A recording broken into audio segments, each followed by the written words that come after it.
Hello, Beverly. So good to see your name, dear. Love you much.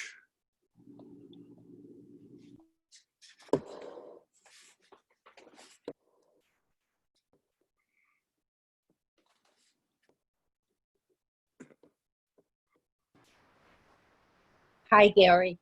Hey. Beverly. Yeah, I know who it is.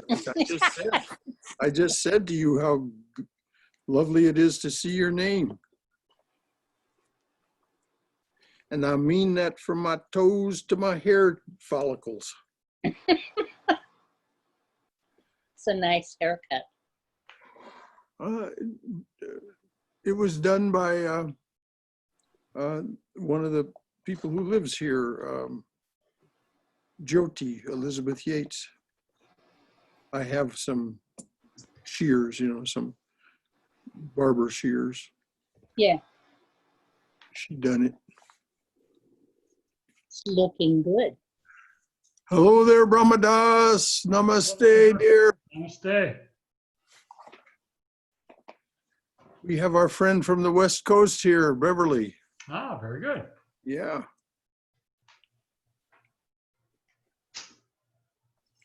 And when I say friend, I mean friend for Lord since 1958.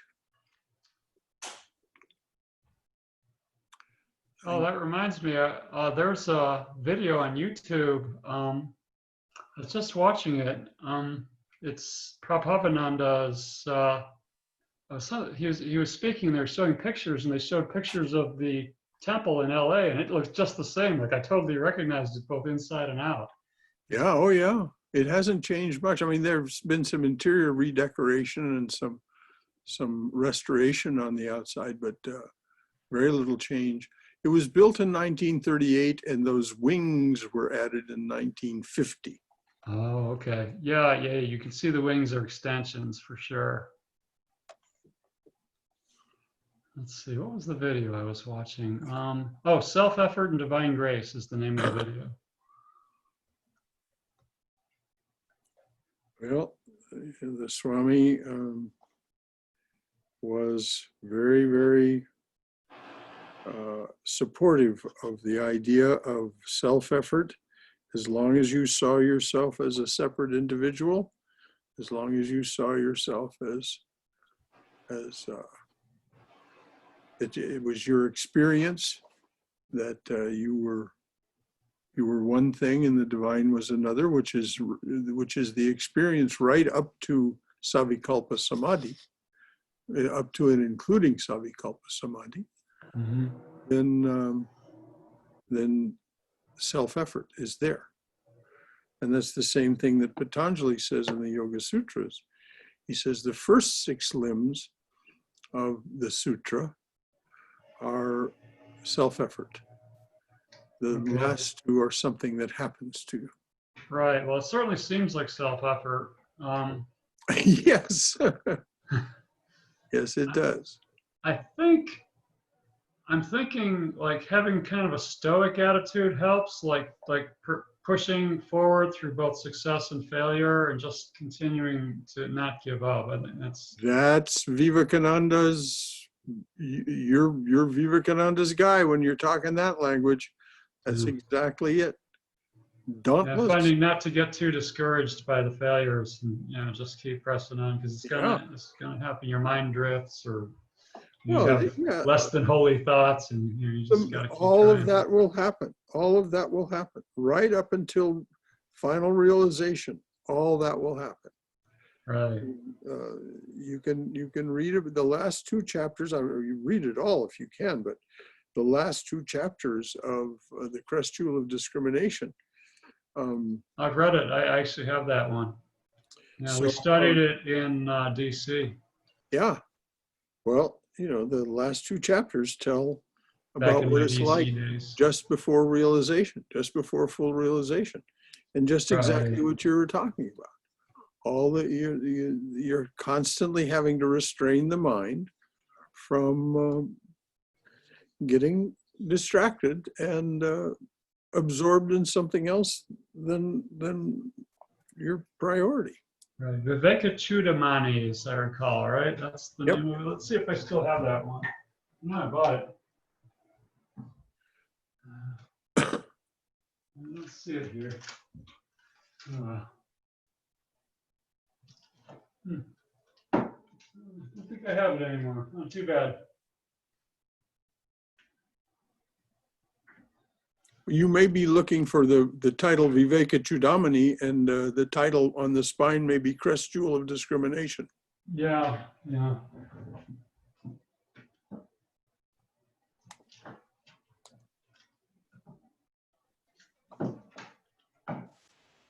Hello there, Haima. Good evening. Namaste, dear. Hey, how are you? Quite well, dear. And you? That's good. I'm doing pretty good, Brother Shankara. How goes the house sale, dear? Everything going all right? People are coming. Somebody came second time today. So far, no contract, but I'm hoping it'll happen, and Well, of course, yes. it'll definitely happen. We're hoping for you. Yes, thank you so much. And I'm glad it's August is the resting month. That is the month I'm moving on 29th. Exactly 1 month I will have. I'll take care of my new place and settle down, and then September I'll be back again with you. Good. Well, you'll, as long as you stay Yes. hooked up with the newsletter, Yep. then you will know everything. Oh yes. I have emails regularly coming from you. So Good. that's great.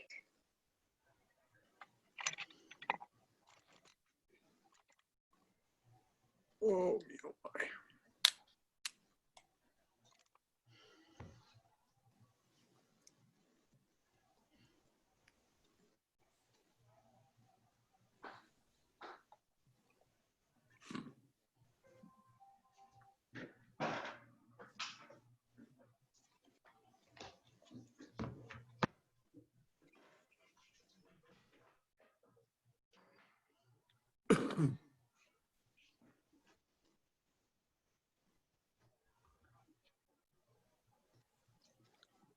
That was really a trip to see the Hollywood Temple in 1950s with a young Prabhavananda there.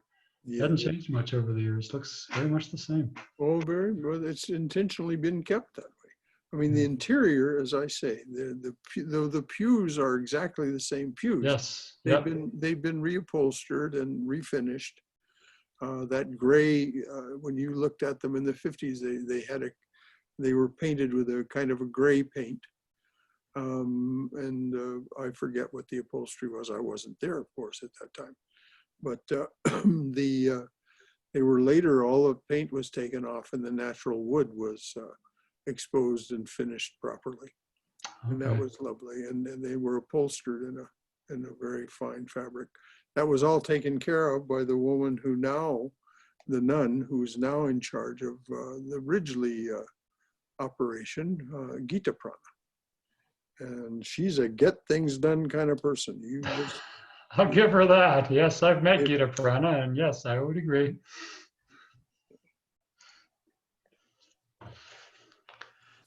Is that where the lovely Indian restaurant was, Gary?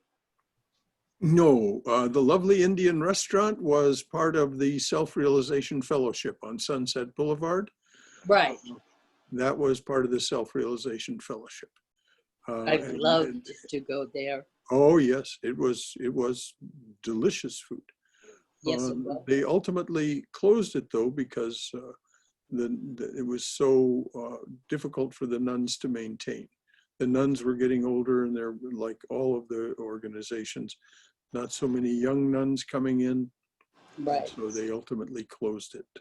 They didn't want anybody to run it but monastics. So, and that was the right thing to do, of course. When did they close it? I don't remember it when I was in LA. I was in LA. Oh no, it's long ago, Okay. maybe 20. Oh no, I didn't get to LA till maybe about. even 30 years ago. Okay. Good evening, Keith. Namaste. Namaste. Good to Hey, see Keith. you. Good to see you guys. Good to see you too. Okay, it is 8 o'clock. Oh.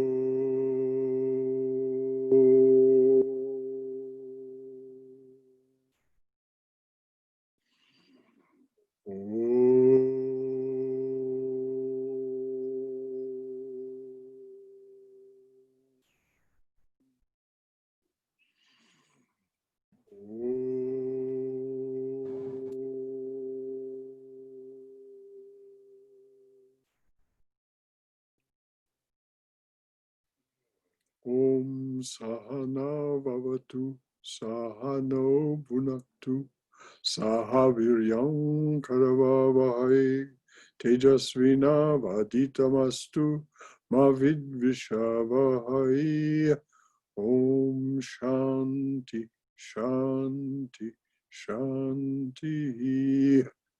May the Divine Being look over us lovingly as a mother and father. May the Divine Being support and nourish us as a mother and father. May we have the strength and skill to study together the art of spirituality. May no misunderstandings arise amongst us. Om, peace, peace. Peace be unto us and to all joyous and suffering beings everywhere. So we're studying chapter 12 of the Gita. If you remember, Arjuna opens this chapter by asking Krishna, who has the greater understanding of yoga, the followers of the path of devotion or the followers of the path of discrimination, and in other words, bhaktas or jnanis. And Krishna is very straightforward. He says that it is the bhaktas who have the greater understanding of yoga. Now, there's a deep reason for this. In the followers of the path of the unmanifest, yoga means union. Yoga means union. It also means detachment. The bhakta practices or yearns for union and also practices detachment from the world. The followers of the path of discrimination, of Jnana Yoga or Advaita, there is nothing to be united with. That is to say, until they achieve the final realization and become one with Brahman, but that's not being united with Brahman, not in the sense that a bhakta is united with their divine, the object of their divine love. So this is what Krishna means. And he doesn't in any way dismiss or say anything derogatory about the followers of the path of the unmanifest. He just says it's a difficult path for embodied beings. And indeed it is. Because, as Sri Ramakrishna remarks, and you can find these remarks in the Gospel, in this age, the Kali Yuga, the Iron Age, we are so dependent on food. Now, he is using food in the sense of all of the stimulation of the senses. And indeed we are in this age. Just look around you, look around at the society we've created. It's all about consumption of things of the senses. So this distinction that Krishna draws is not to in any way disregard or dismiss the followers of Advaita. He's just saying that in this time, it is a difficult path for embodied beings. So we've come to the part in the chapter where he's giving us instructions. He says about the bhaktas that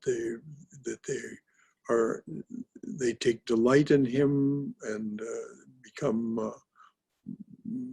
one with him, in union with him, and so they are his bondsmen and bondswomen. And so he says he'll protect them and take care of them. And then he begins to review the series of spiritual instructions. If not this, then that. So he says, be absorbed in me. This is the instructions to the bhaktas. Be absorbed in me, lodge your mind in me. Thus you shall dwell in me. Do not doubt it, here and hereafter. And then he says, if you cannot become absorbed, if that is not your inclination, he's all right, that you have a different personality, a different inclination. If you cannot become absorbed in me, then try to reach me by repeated concentration.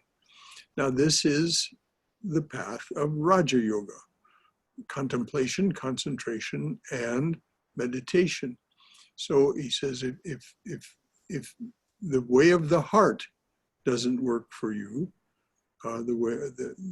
this becoming absorbed in him, then try to reach me by repeated concentration. And then he acknowledges that there are some who lack the strength to concentrate. So he says, if you lack the strength to concentrate, then devote yourself to works which will please me. This is a summary of Gyane, of Karma Yoga. For by working for my sake only, you will achieve perfection. Why?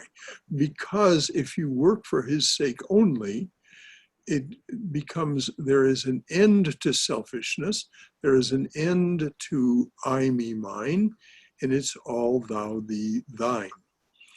So when you are able to be quite selfless, working for Krishna's sake only, for the Lord's sake only, you will achieve perfection.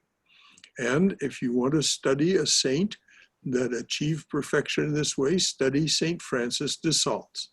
He's a Catholic saint that is an absolute model of a karma yogi.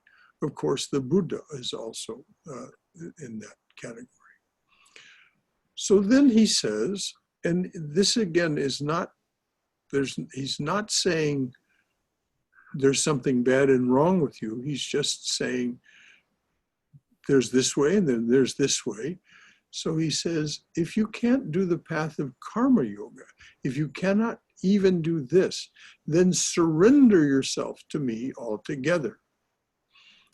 And this is I told the story last week of Girish Ghosh and giving the master, here Girish Ghosh said when the master was giving him spiritual instructions that he couldn't do any of these things that Krishna just summarized. The master gave him instructions very parallel to this.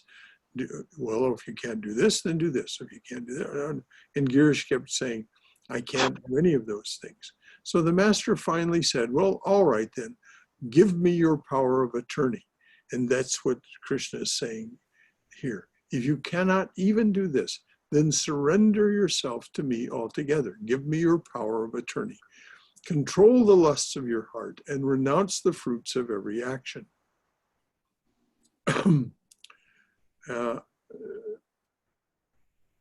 And this is a mental activity. This is not, this is controlling the lusts of the heart, and renouncing the fruits of every action is something that you take a stand for and then say, Krishna, you do the rest. This is what Girish Ghosh did. Concentration, which is practiced with discernment, is certainly better than the mechanical repetition of a ritual or a prayer. So here he's saying the mechanical repetition, not the deep-hearted repetition of a mantra, but the mechanical repetition, those people who practice Vedic rituals and without any heartfelt devotion. So he's saying concentration, which is practiced with discernment, is certainly better than the mechanical repetition of a ritual or a prayer. And if you remember all the way back in the beginning of our study with the Gita, Swami Prabhavananda remarked, don't expect linear thinking here. This is right-brained, this is heart-based. And so Krishna seems to be hopping around here Well, that is because it's not left mind dominant, it's right mind dominant. And so he returns to the idea of concentration. Concentration, which is practiced with discernment, that is to say, the way of Raja Yoga, is certainly better than the mechanical repetition of a ritual or a prayer. And that is those who just do the prescribed things from the Vedas. Absorption in God, to live with him and be one with him always, is even better than concentration. So he's going back now the other direction. So if concentration's better than mechanical repetition of rituals and prayers, absorption in God, to live with him and be one with him always, that's better than Raja Yoga, that's Bhakti Yoga, is better than concentration. But renunciation brings instant peace to the spirit. And that is this is the highest form of bhakti. You offer, you say everything that is, everything that can be, everything that ever was, is the substance and the glory of God. And so you renounce all of your personal attachment to anything. This is the highest form of bhakti. It leads to a state called prema.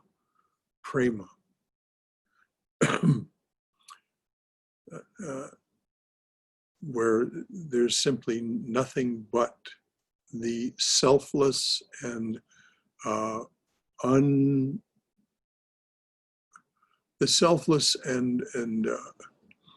steadfast love that asks nothing in return.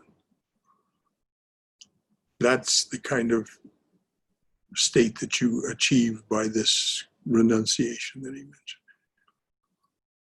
And then, of course, because this is a right brain dominant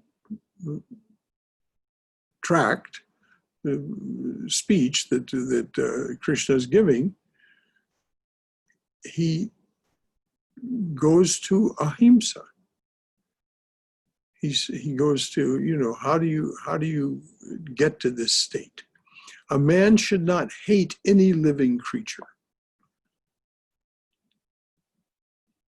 It's like Vivekananda said, where shall we go to find God if not in our own hearts and in every living being? So to achieve these high states, a man should not hate any living creature.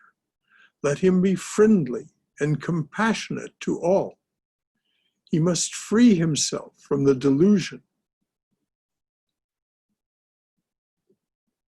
of I and mine. He must free himself from the delusion of I and mine. He must accept pleasure and pain with equal tranquility. So he's going over the attributes of renunciation. Free yourself from the delusion of I and mine. He must accept pleasure and pain with equal tranquility. He must be forgiving, ever contented, self-controlled, united constantly with me in his meditation.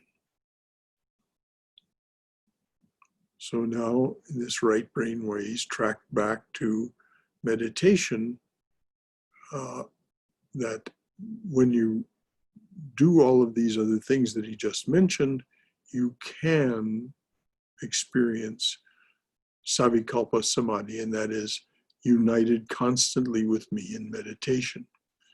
His resolve must be unshakable. And this is the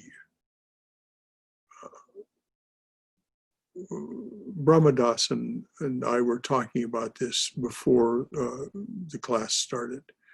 You must be dauntless. You must not let anything shake you. It isn't a blind faith. It's a working faith. I know from the experience of the saints, the teachers, and others that I come to know, I know that this works. So I'm just going to keep doing it until it works for me. And of course, it may take considerable time. I'm talking years. But one of the things that you'll notice if you're attentive during those years, things continue to get better for you. Why?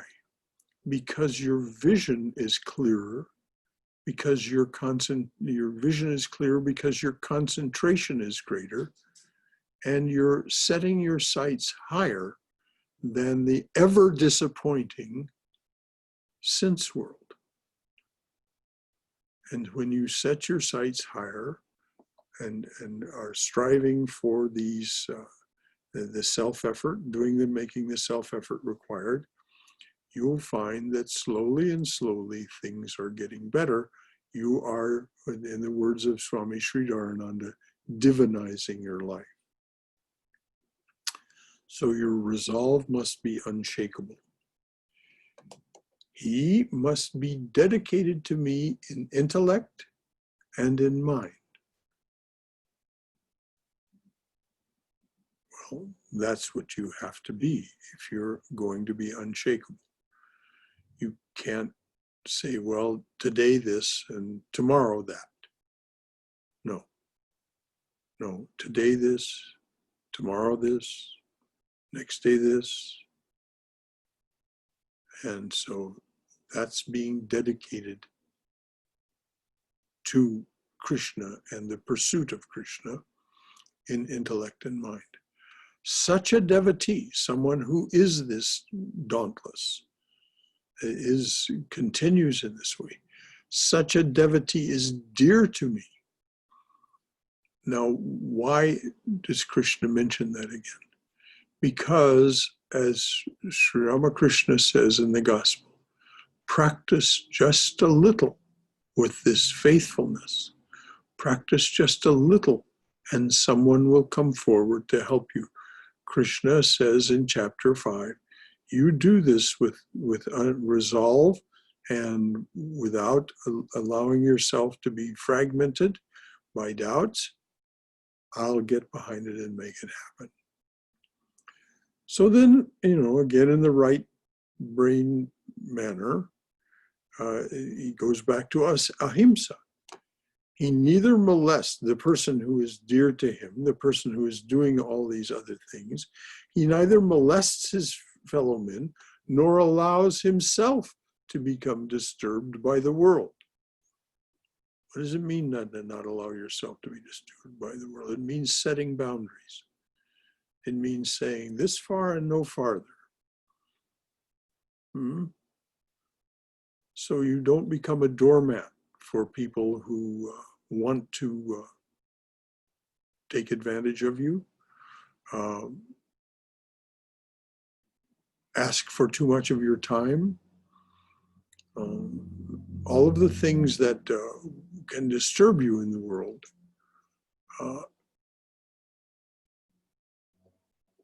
And then Krishna is very explicit about what can disturb you.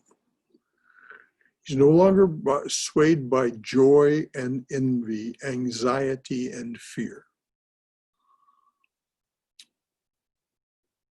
And these are, we experience joy, we experience envy, anxiety, and fear because of our entanglements.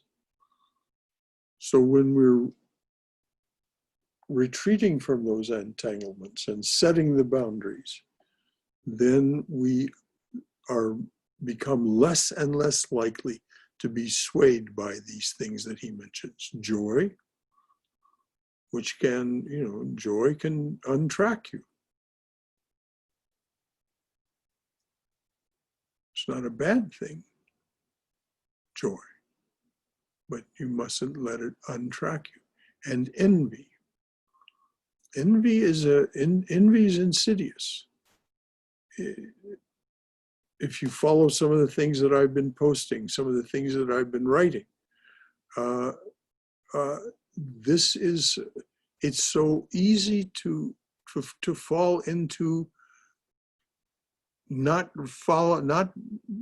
having enough regard for yourself and enough dignity, and becoming envious of the saints.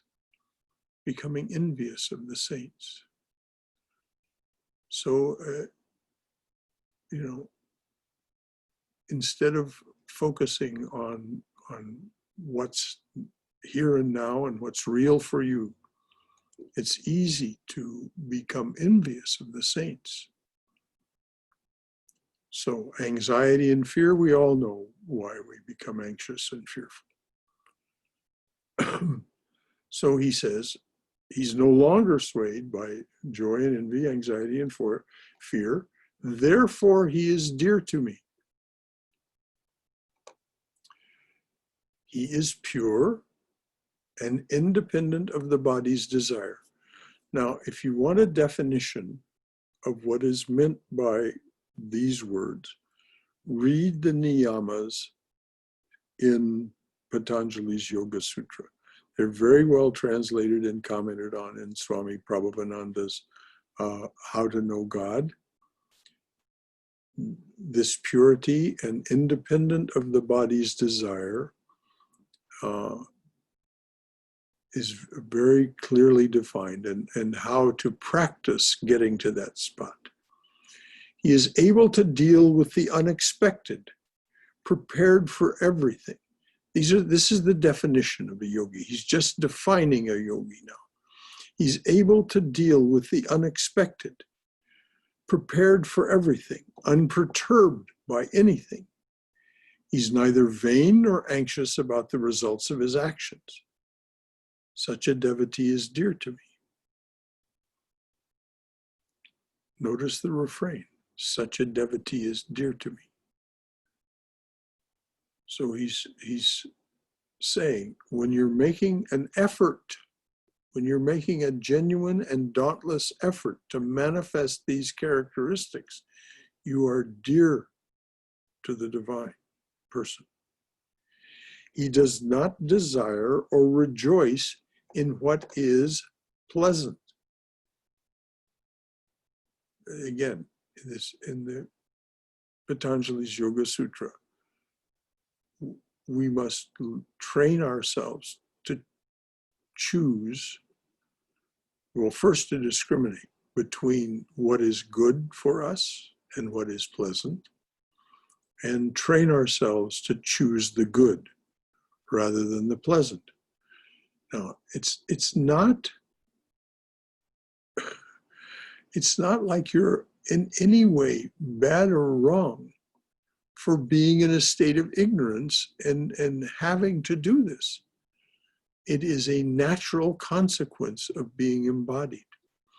So we have to train ourselves to discern what is good and what is merely pleasant, and then slowly and slowly choose again and again what is good rather than what is pleasant.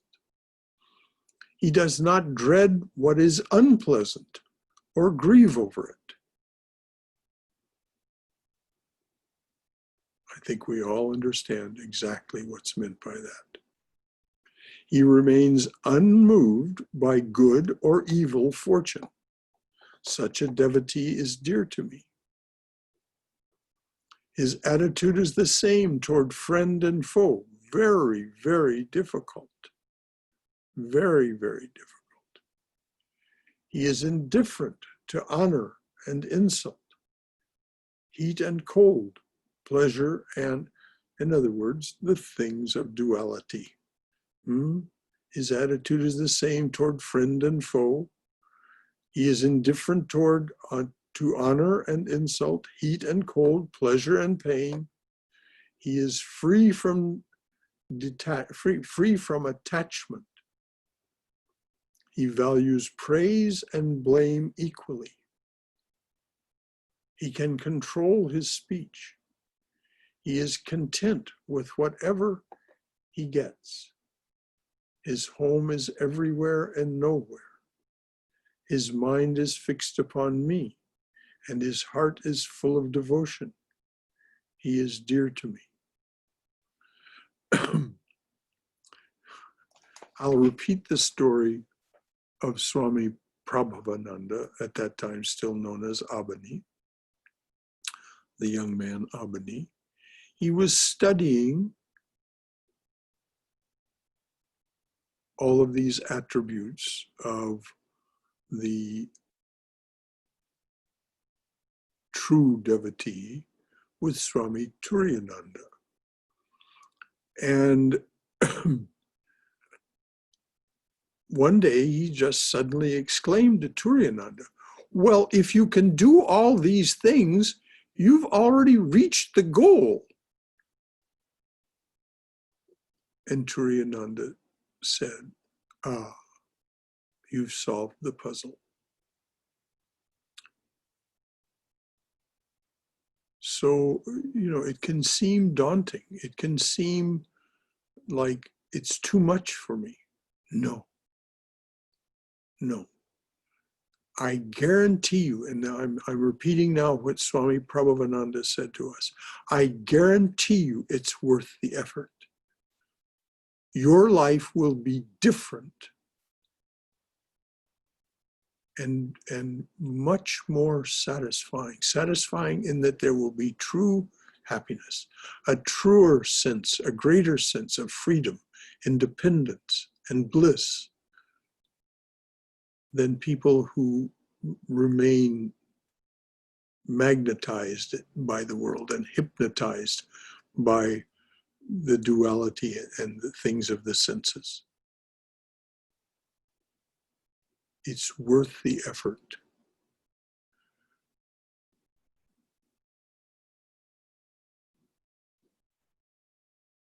And yes, some days it is just damn difficult. Some days you just think, oh, why do I even bother?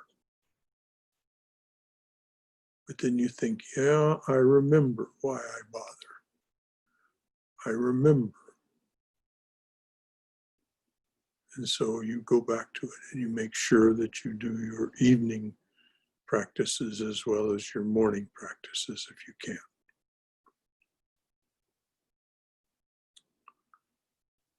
The devotee's mind is fixed upon me, and that devotee's heart is full of devotion. That devotee is dear to me. This true wisdom I have taught will lead you to immortality. Notice he doesn't say you'll jump to it like, rolling the dice in Monopoly and suddenly you're in the place where everything's, you get all the money and you have all the stuff. No. It will lead you to immortality. The faithful practice it with devotion, taking me for their highest aim. To me, they surrender heart and mind. They are exceedingly dear to me. Now, when we remember that the divine does not reside outside us, but within us, the kingdom of heaven, and therefore the king is within.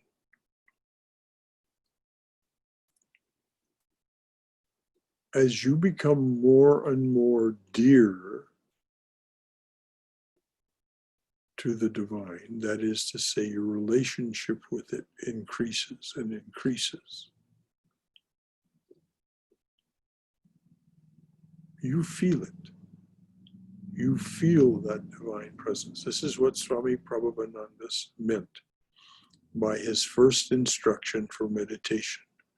The chosen ideal, that aspect of the divine that appeals to your heart, the chosen ideal is you yourself, no different. Learn to feel that living presence. And as you do all these things that Krishna has prescribed, that's what happens. You learn to feel that living presence within you. So that's the end of chapter 12.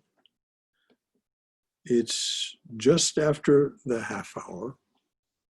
So we have plenty of time to discuss anything that from this chapter, that any questions, any comments, anything that you would like to say or ask. Please, this is Studying the Art of Spirituality Together. Share with us who you are, what your thoughts are, and we'll all be the better for it. Anything at all from anyone?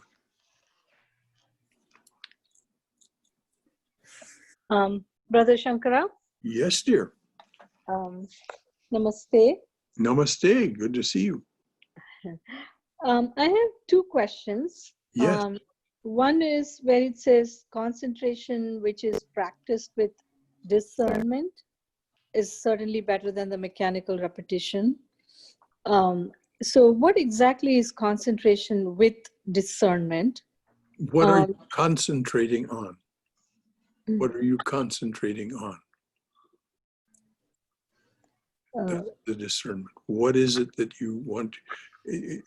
Read chapter 2 of How to Know God, and you'll see that there are various forms of concentration, very carefully defined by Patanjali. One of them, you'll see, fits neatly with concentration with discernment.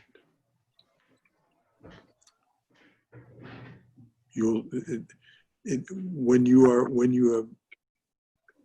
are very clear about what it is you're concentrating on, and trying to get that to open up to your heart and mind. And the second question? So the first question, so while you're in the process, the mind does wander all over the place, but you're trying, and I suppose that's part of the journey. Absolutely. Okay. Does anyone among us not feel that sometimes the mind wanders all over the place? Of course it does. It is the nature of the mind. That is the nature of the mind. Why? Because the mind is a product of the gunas. And the gunas are constantly changing. It's tamas predominant this moment. Then it's rajas predominant the next moment. Then sattva, oh yes, wonderful sattva comes.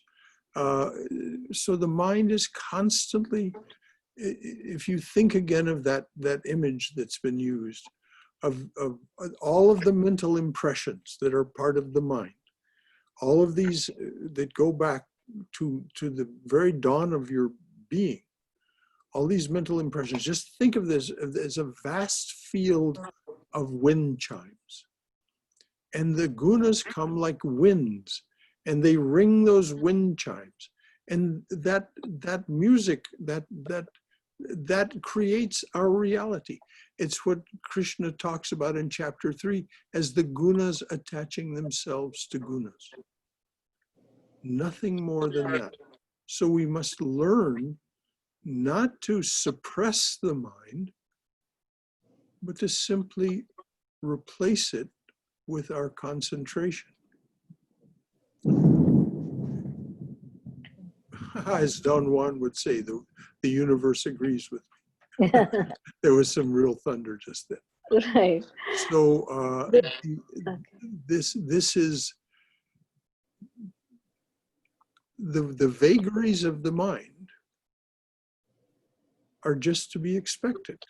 slowly and slowly, over years and years of practice, we learn to get better and better at restraining our attention from following the vagaries of the mind and focusing that attention, focusing our awareness on the object of our concentration. And as that happens, that the object of our concentration opens up to us. It's called Thank you. samyama. The second question was, as Krishna is describing each of those qualities or characteristics, and he says, such a devotee is dear to me, such a devotee is dear to me, such a devotee is dear to me. So, I mean, obviously, many of us are not there yet. And you did mention that even those who are on the path are dear to Krishna. Oh, absolutely. Without question. When you turn your attention away from the world and toward pursuit of the divine being and the divine way of being, what does Krishna say? I see no sinner. I see no. And what does he follow that with? So it doesn't matter what you've done in the past. It just simply doesn't matter. I see no sinner, he says. And then what does he say? When you turn your attention away with resolution and determination and persistence, he says, holiness itself shall transform you. And if you study the teachings of Holy Mother, this is really a refrain with Mother. That when you begin to seriously make the attempt to be united with the divine within you, that the divine comes to your aid. And so very good questions. So very good questions. Thank you, Brother Shankara. Anyone else? So when he says, I see no sinner, does that mean he'll also release you from the karmas of your sins? He promises that. Yes, he says that. That's good. Holiness Promise. itself shall transform you. Transform you to the person who doesn't need those karmic lessons. Mm.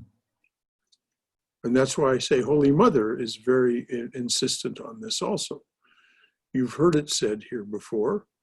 Holy Mother was asked by one of her disciples, what, you mean, Mother, I won't receive the blow that was coming from this karmic debt?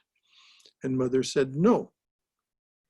And the devotee said, well, what do you mean?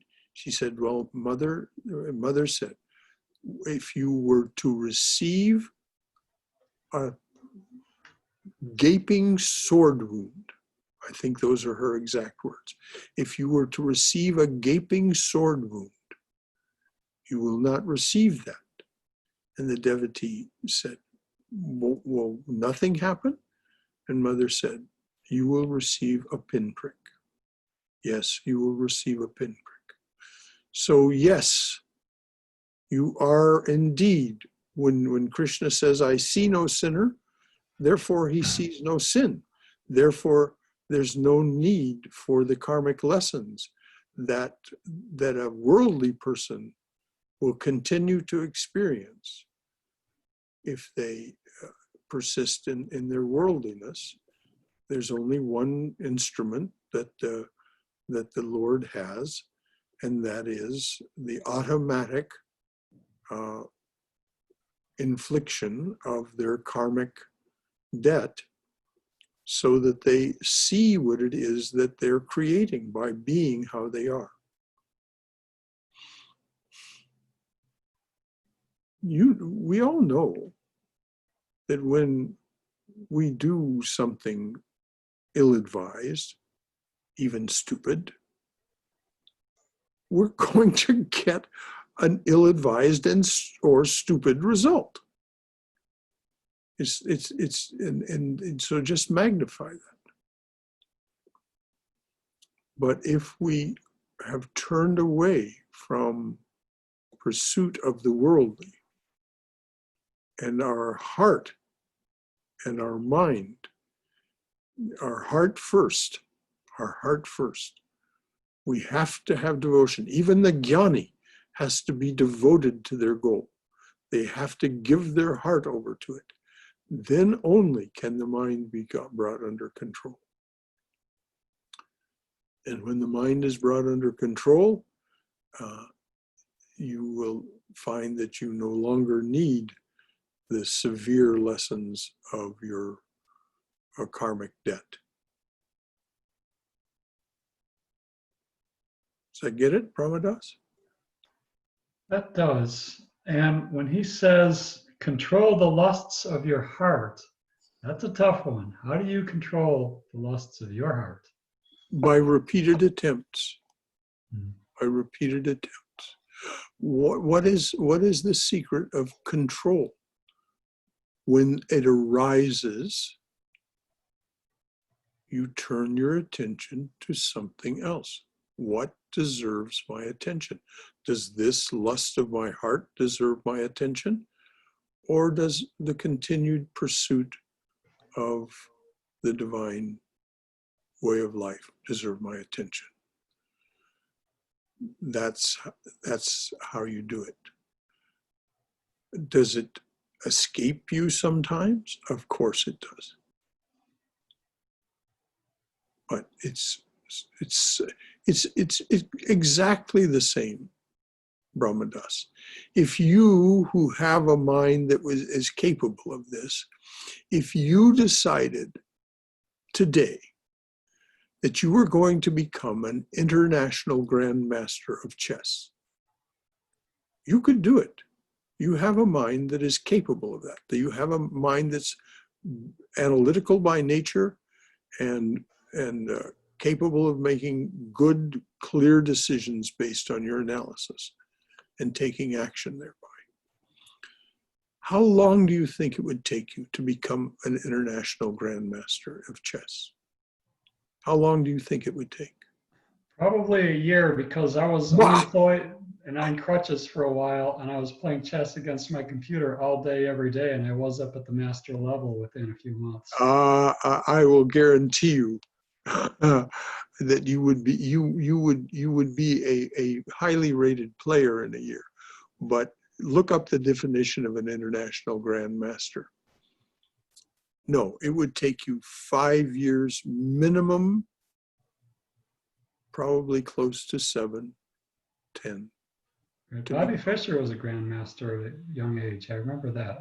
Oh yes, well, he seemed to be as talented, naturally talented at chess as Tiger Woods was at golf. But the point is that for anything that we wish to become, in which we wish to achieve mastery, it's going to take repeated effort and training of the mind. There's absolutely no difference in that sense between the efforts required to become an international chess master, grandmaster at chess, and becoming an accomplished yogi, able to do the things that Krishna talked about. But it isn't going to happen in a month or a year, though you will make real progress in a year if you're devoted. And in 3 years, you will make remarkable progress. And as Krishna says, this draws his attention and he gets behind it. Look at what he says in chapter 5. Very good questions, very good points. Yes. Anything else? Just a comment, Brother Shankara. Hi, Ma. Yes, Haima. It took many years for even Saint Francis of Assisi and Gautama Buddha. I think it took many years to get where they Yes, you're absolutely right. And what did the Buddha say about himself? He said, Exactly. I'm not an avatar. I'm not an incarnation of God. He said that it took him 500 lifetimes of deliberate effort to become the Buddha. So 499 times he tried before and come up short. That's his testimony. That's in the Buddhist sutras. And 499 times he had tried. And on the 500th try. Yes. All these attributes of renunciation reminds me of Saint Francis of Assisi. Yes. Spirit, let me so love and make me the instrument of peace. It's a practice, practice, practice, practice. Yes. You're so right, Heima. You're so right. And if you study the lives of any of the saints, how Ramana Maharshi awakened at age 16 and became, by any definition of his family and friends, crazy. Because of the awakening was so powerful, it simply unseated his common sense reason. He began to behave in ways that confounded. So he eventually left home, went to Arunachala, and what? Meditated in a cave there. Years. Though he had his awakening experience at 16, he had to make it his own before he achieved mastery. And so So in that sense, he followed the Gita because he went off to live in solitude, just as the Gita recommends. well, if you're going to achieve the kind of results that Ramana Maharshi achieved, yes, solitude will be required. And that solitude was interrupted because he began to attract people. People began to find out who he was. And so they began to provide him with wherewithal, food, clothing, and so on, to the cave. And so ultimately, they built for him. He did not request that they build that ashram. He did not have, he never made any request of them. They built that place and persuaded him to come and live there so that it would be more convenient for people who wanted to study with him or come and talk with him to do that. So it wasn't, he never wanted anything. Well, he wanted one thing. He wanted his beloved cow to have liberation. So he gave her liberation. That was one thing that he wanted. It's a lucky cow. Lucky cow. Well, imagine the karma of a being that becomes a cow that is dear to someone like Ramana Maharshi. That's some pretty powerful karma right there. Ramana Maharshi said that cow was dear to him. He would put his arm around her neck, and she was dear to him. Nikola Tesla, in the later years of his life, was living in the Blackstone Hotel, and his beloved was in the form of a pigeon. That pigeon would come and go, and then she would come to the window at night, and he would let her in. She would spend the night in the room with him, and then go away in the morning. For those of you who don't know, Nikola Tesla was rather a saintly human being, rather an unusual preacher. He also broke a lot of barriers with his inventions with electricity. And, Oh yes, oh yes, oh yes.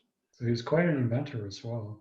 I don't think it's uncommon for people to like adopt pets and love the pet. I've seen that in many Americans with their dogs and cats.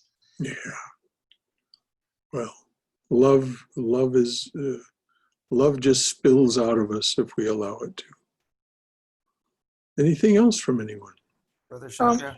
Yes, for the Yes. Yes, please, Dennis. Then Swayam. Brother Shankara. The Yes. second half of this chapter reminds me a whole lot of the Buddhist concept of equanimity. Yes. It kind of the joy versus the anger, the those being centered and not being swayed by either. Not by being swayed by any part of the duality, yes. I guess that was more of a comment, I guess, than a question. Oh, But I just wanted your perspective. Very apt, very apt. It's exactly that. The Buddha tells us, don't be swayed by the duality. And here are the ways, the fourfold truths and then the eightfold path to get to that place where you will not be swayed by the duality, the equanimity. You're absolutely right, Dennis. So I am something else? Thank you, Brother Shankara. Yes. Shankara. Is Yes. there a difference between lusts of the heart and lusts of the mind? Are they the same? And lust doesn't necessarily only refer to the sexual, right? It is any kind of craving. Yes, as Chaitanya Mahaprabhu said, chant the name of the Lord and his glory unceasingly, that the mirror of the heart may be wiped clean, and quench that mighty forest fire raging furiously within. So yes, it has much broader implications than sexuality.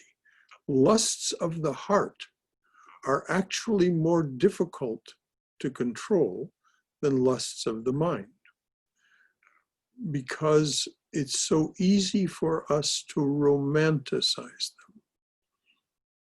them. It's okay for me to be joyous about this, and indeed it may be okay. But are you being swayed by it? Are you being absorbed by it? So we rationalize the lusts of the mind. We romanticize the lusts of the heart. And romanticize means trying to pretend something is true that is not true. That's romanticizing something. And there are about a million country and western songs about romanticizing the lusts of the heart.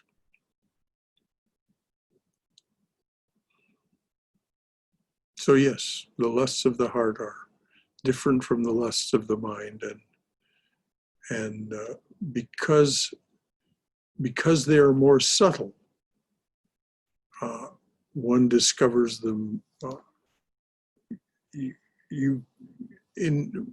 When you begin to practice contemplation, concentration, and meditation, you quickly discover, by quickly I mean over 2 or 3 year period of time, the contents of your mind, your waking awareness.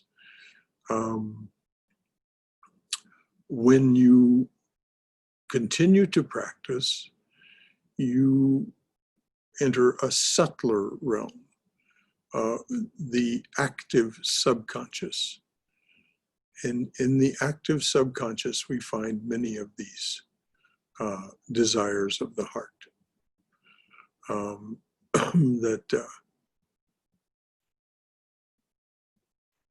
that are they're so often unrequited love that is a misplaced love.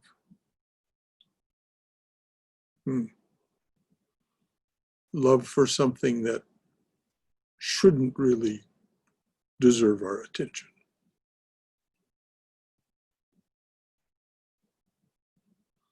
Anything else?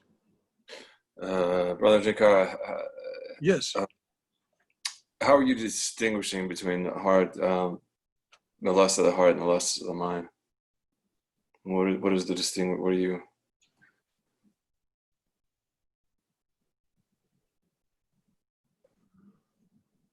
Because in the heart, you're referring more to kind of like kind of romantic love type stuff, and then Well, the head. romantic love may be there, but we find that we love or are drawn to so many things. The lusts of the mind tend to be for name, fame, wealth, Things. like that. Things, yes. Okay. The things of the lusts of the heart are more subtle. And as I say, we rationalize the lusts of the mind. We romanticize the lusts of the heart.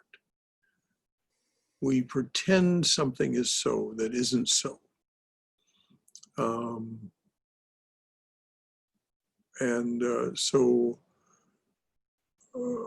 As I said, unrequited love of many different kinds. I mean, that's why I mentioned country and western songs. They're so eloquent in their storytelling about unrequited love. And whether it be romantic love or love for a pickup truck, or your hound. These are desires of the heart. And so, as I say, they're more subtle. It's easy to romanticize them and therefore make them all right. And so we then continue to trip over our shoelaces as we pursue those romantic notions of a reality that isn't real or won't be real for us. This is what Krishna points to when he says, don't try and pursue the dharma of another.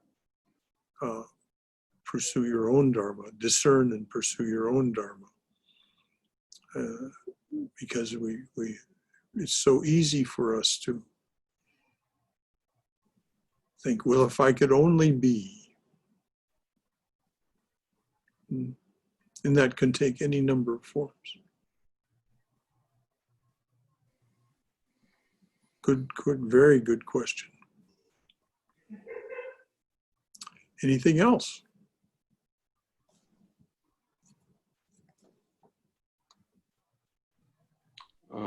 Actually, yes, I don't know if it was from the Bhagavad Gita. At one point, you mentioned something about he recommended, I don't know if this was Krishna or not, but recommended ahimsa or nonviolence. Several times in this last chapter, Sri Krishna alludes to ahimsa, harmlessness, and not hating any creature, not harming any creature.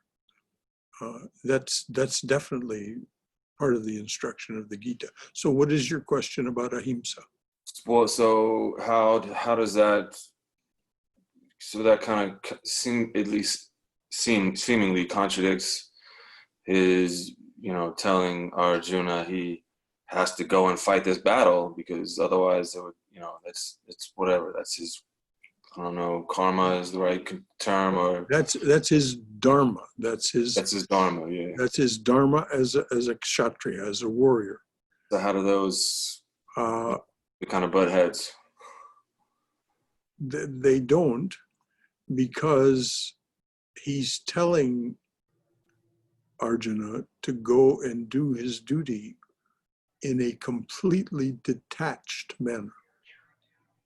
Not out of hatred, not out of anger, not out of, but that it is his duty as a warrior by nature, by birth, by training.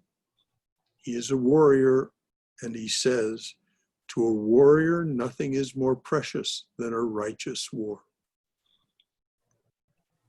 And if you want to study a warrior who fought in that spirit, study the life of George Patton. George Patton was a true warrior. He didn't fight out of anger. He didn't fight out of hatred. He fought because it was the righteous thing in his estimation to do. I'm not saying he was an altogether admirable human being, but he certainly was an admirable warrior. So nonviolence doesn't necessarily mean non-physical violence. Exactly. I mean, often, in most cases, it probably does, but you're saying it doesn't necessarily mean. Exactly. It can be this. Okay. And if you have Swami Prabhavananda's translation and commentary on the Gita, there is a section at the back called the Gita and the War. It's an appendix. And I highly recommend reading that to address the question you just asked. Because the Swami will do a much better job of answering it than I can. Number one, because he was who he was and considered this so deeply. But that's a very, very profound question you just asked. Where is the line? Where is the line? And that's why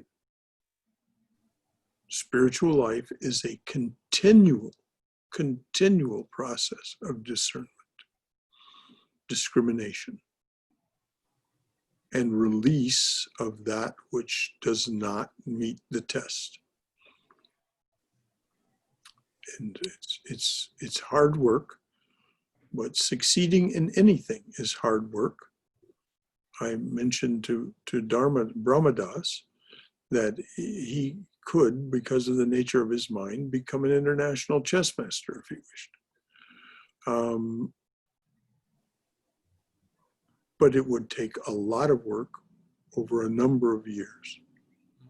I agree that I could, but it's not a priority in my life at this time. Well, I hope not. No, I hope that what you're doing, your spiritual life, is your priority. That's right. The characteristics of your mind also lend themselves to discrimination, discernment, and release. And if I could add to that, my father fought in Patton's Third Army in World War II, so I know Patton kind of well, and I agree that he did not hold malice toward those he fought against, because after the war, by the way, here's the medal my dad got in the Battle of the Bulge for being shot. He was actually shot by a German soldier. But after the war, Patton allied himself with many of the German soldiers he fought against and gave them jobs building bridges and dams in the country. There's a wonderful film about that. That really showed he had no malice. Absolutely. He discerned correctly who were the best people to do the job. There's a wonderful film. It was also stars George C. Scott about Patton's death and what led up to his death. It's a great film. It is. So yes. No, as a matter of fact, Patton greatly admired some of the generals on the other side, especially Rommel. If you remember at the Battle of Alamein, Patton's army defeated Rommel's army on the desert there, and in the film, it's according to his biographers, there was actually more to it, but the filmmakers and writers summarized it this way: Patton exclaiming, "Rommel, you magnificent bastard, I read your book." And so he admired him for I read his. his book too. The Tank is a Weapon. That's the name of the book. Yeah. So lest we stray too far from the spiritual. Sorry. Yeah. No, that was I was jumping right in. The practice of discrimination and discernment is continuous, and we must not be afraid to make mistakes. As Vivekananda said, we fall 1,000 times, we rise 1,001 times. There's no way of pursuing this path without getting a bloody nose from time to time, without skinning your knees from time to time. It's not a harmless path. Right, and as Haima, I think it was Haima that mentioned that Buddha failed 499 times before his first success. He was in the conversation with Haima that came up, yes. It can be a little discouraging, but press on. Thank you, Brother Shankara. It's not called Mahamaya for nothing. It's meant to be distracting.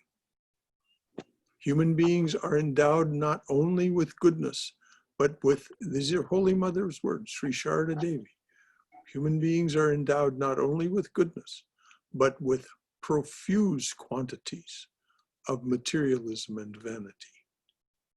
And then the game can go on with a swing. So it's after 9 o'clock. Is there anything else before we close? All right. We'll take up chapter 13 next week. Wonderful discussion. I'm so glad that you're willing to do this. This is what it means to study together the art of spirituality. And so we are arm in arm, hand in hand, going forward together. Come, let us go forward together. So,